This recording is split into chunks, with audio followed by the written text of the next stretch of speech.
La Côte d'Ivoire retient son souffle. Les tensions politiques montent, les rues s'échauffent et les discours deviennent explosifs. Certains parlent déjà d'un nouveau chaos, d'autres d'une simple tempête passagère. Mais derrière les apparences, quelque chose se prépare. Les signes sont là, les avertissements aussi. Alors, la Côte d'Ivoire est-elle à nouveau sur le point de s'embraser? Reste bien jusqu'à la fin, abonne-toi et dis-moi en commentaire. Crois-tu qu'on se dirige vers une nouvelle crise? J'ai l'impression que c'est le même scénario qui se répète à chaque élection, chaque 5 ans. C'est les mêmes comportements, les mêmes justifications, les mêmes argumentations qui, au final, aboutissent à la mort de nombreux de nos concitoyens. Alors, nous sommes à 6 mois des élections.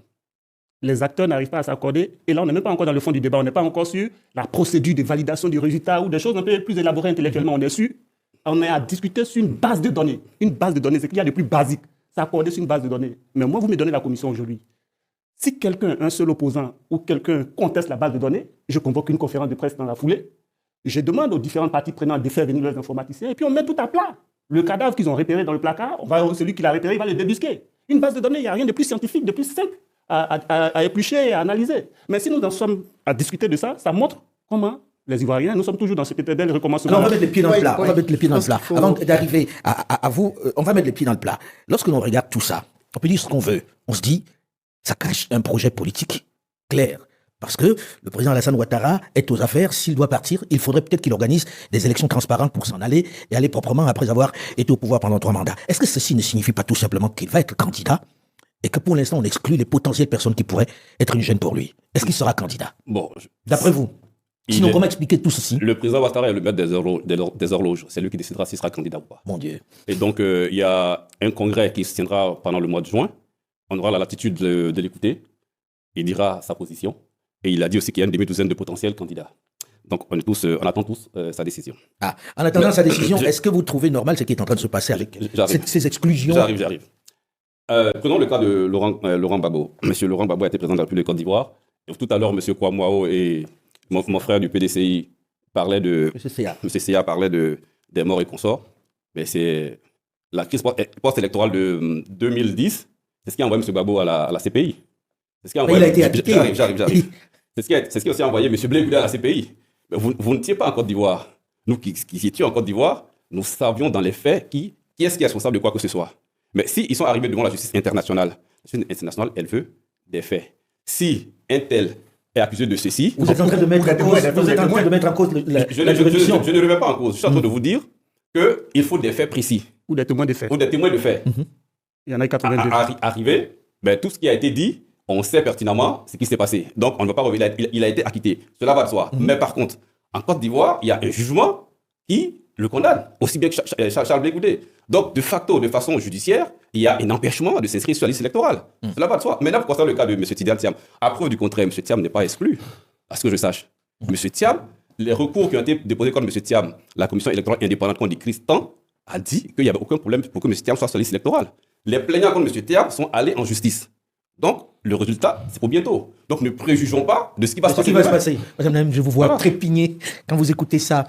Oui, alors, parce que je pense que Théophile Kouamouo a pris le sujet par le bon bout. Il est très important de rappeler, dans notre jeune nation, qui a 65 ans, très très jeune, que l'histoire a commencé par 25 années de candidats uniques, parti unique. D'accord ? Donc, nous avons commencé notre démocratie au sein de la nation, avec une parodie d'élections. Ce n'était pas des élections, puisque vous avez un parti unique, un candidat unique.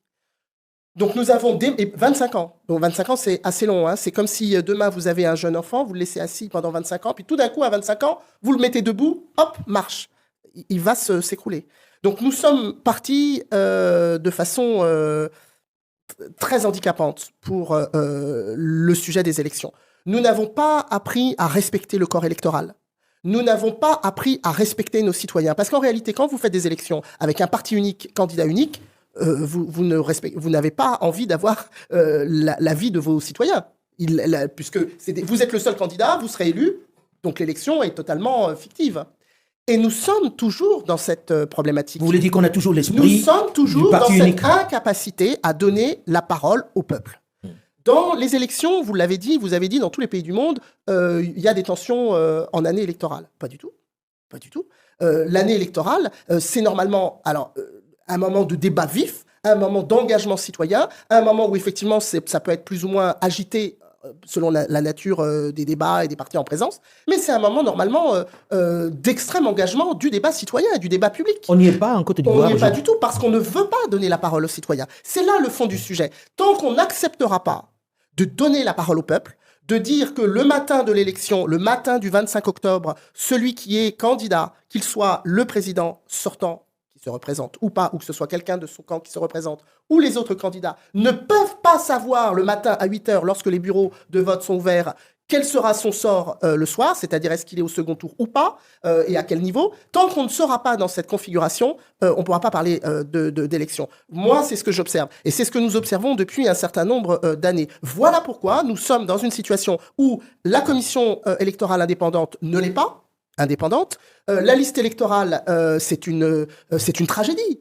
Alors pour vous, comme aujourd'hui, disait, pour vous, je ne vais pas être trop long, mais comme disait Monsieur Céa, une liste électorale, enfin, quand même, c'est la liste des électeurs, c'est la liste, normalement, une liste électorale, ça doit sortir, être abondé en premier lieu par l'état civil, et tous les ans, on y rajoute les nouveaux majeurs. Voilà, c'est simple, c'est pas... Et Monsieur Ouattara, le président de la République de Côte d'Ivoire, a eu maintenant 15 ans, 15 années, pour remettre sur pied l'état civil qui avait été détruit par la rébellion, et pour remettre d'un point... Pourquoi c'est pas fait aujourd'hui? Parce qu'on ne veut pas donner la parole au peuple. On ne veut pas donner la parole au peuple. Je regrette, je regrette profondément M. Foucault, je ne peux pas laisser notre sœur du PPACI tenir ce genre de discours. Parce que quand elle parle de savoir qui va être élu à la fin, au soir des élections, peut-être qu'elle fait référence à 2010. Sinon, quand on a une liste électorale, je reviens là-dessus, qui a été mise en place dans des conditions, je dis bien, je dis pas particulières. Il y a eu des audiences foraines. Il y a eu l'établissement de jugements supplétifs pour tous les Ivoiriens qui n'avaient pas de pièces. Ils ont couplé cela avec la confection des cartes nationales d'identité pour qu'on obtienne une liste électorale, comme je l'ai dit tout à l'heure, à près de 5 millions de personnes. Au-delà de cela, chaque année, on va être très factuel, au moins on va dire chaque élection présidentielle, il y a une révision de la liste électorale qui est faite. Mais ce que nous avons constaté, c'est que quand on fait appel à ces personnes-là pour venir s'inscrire sur la liste électorale, le FPI d'alors, qui est actuellement le PPACI, ne convoquait pas ces militants à aller s'inscrire. Ils boycottaient systématiquement l'inscription sur la liste électorale. Mais après, si pendant près de 15 ans ou 20 ans, vous avez boycotté l'élément principal qui vous permet de donner la parole au peuple, comme elle le dit, vous ne le faites pas. Vous restez chez vous. Vous boycottez, vous cassez les urnes, vous cassez le matériel dictatiel qui doit permettre l'inscription sur la liste électorale. Mais comment vous voulez, in fine, après dire qu'on ne donne pas la parole au peuple? Monsieur Laurent Gbagbo n'est pas le peuple. Le peuple, j'arrive, je ne vais pas être trompé. Rapidement, parce qu'on ne peut pas vous donner la parole. Voilà. Donc, M. Laurent Gbagbo n'est pas le peuple. Le peuple, c'est quand on dit qu'il y a une révision électorale, tout le monde vient, tout le monde s'inscrit. Et aujourd'hui, en Côte d'Ivoire, il y a beaucoup de plateaux télé où l'opposition peut s'exprimer. Et vous êtes auto-exclu de ces plateaux télé pour que vous puissiez parler. Donc, vous ne venez pas accuser le RGP de quoi que ce soit. Je suis désolé.